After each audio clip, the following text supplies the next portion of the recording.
श्रीराम समर्थ. सद्गुरू श्री ब्रह्मचैतन्य महाराज गोंदवलेकर यांचे प्रवचन दिनांक 19 सप्टेंबर. भगवंताचे होण्यानेच काळाच्या पलीकडे जाता येते. आपल्या जीवनाचा सारखा विकास होतो आहे. म्हणून आपण आज जिथे आहोत त्याच्या मागे काल होतो आणि आज जिथे आहोत त्याच्या पुढे उद्या आपण जाऊ. हे जरी खरे तरी आपण आज जे करायला पाहिजे ते न केले तर एखाद्या वेळी उद्या मागे जाण्याचा प्रसंग आपल्यावर येईल. पुढचा जन्म हा आजच्या जन्मातूनच निर्माण होतो.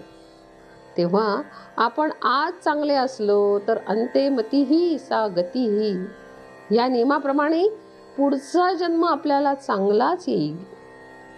काळ मुख्यतः 3 प्रकारचा असतो: कालचा, आजचा आणि उद्याचा. जो काळ होऊन गेला तो काही केले तरी परत येणार नाही, म्हणून त्याची काळजी करू नये. एखाद्याचे कोणी गेले तर आपण त्याला असे सांगतो की अरे एकदा गोष्ट होऊन गेली, आता त्याचे काय. त्याला आता दुःख न करणे हेच बरे. हे जे तुम्ही लोकांना सांगता तसे स्वतः वागण्याचा प्रयत्न करा. मागे होऊन गेल्याची विवेकाने विस्मृती पाडता येते, तसेच पुढे काय होणार हे माहीत नसल्यामुळे त्याचीही काळजी करू नये. आजचे आपले कर्तव्य आपण केल्यानंतर जे व्हायचे ते होणारच म्हणून स्वस्थ बसावे. मागची आठवण करू नये किंवा गेल्याचे दुःख करू नये आणि उद्याची किंवा होणाऱ्या गोष्टीची काळजी करू नये.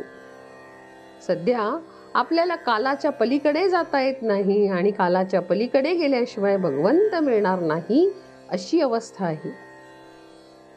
जगात घडामोडी सारख्या होत आहेत आणि आपली तळमळ कायम आहे. आपल्याला जी तळमळ लागते ती आपल्या अपुरेपणामुळे, अपूर्णतेमुळे लागते. कोणीही मनुष्य जन्माला आला की भगवंताला आनंद होतो, कारण सत्य स्वरूप प्रत्येकाला कळावे अशी भगवंताची इच्छा आहे आणि हे कार्य फक्त मनुष्य जन्मामध्ये शक्य आहे.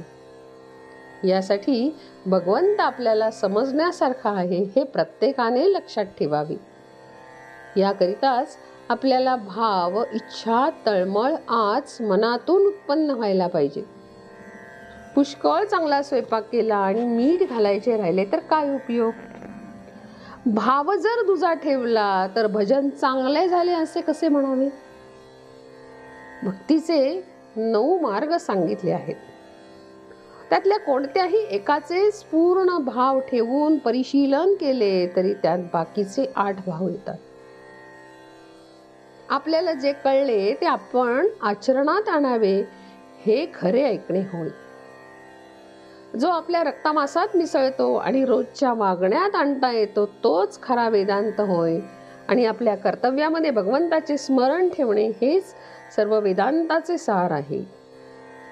वेदांत हा रोजच्या आचरणात असला पाहिजे. जानकी जीवन स्मरण जय जय राम.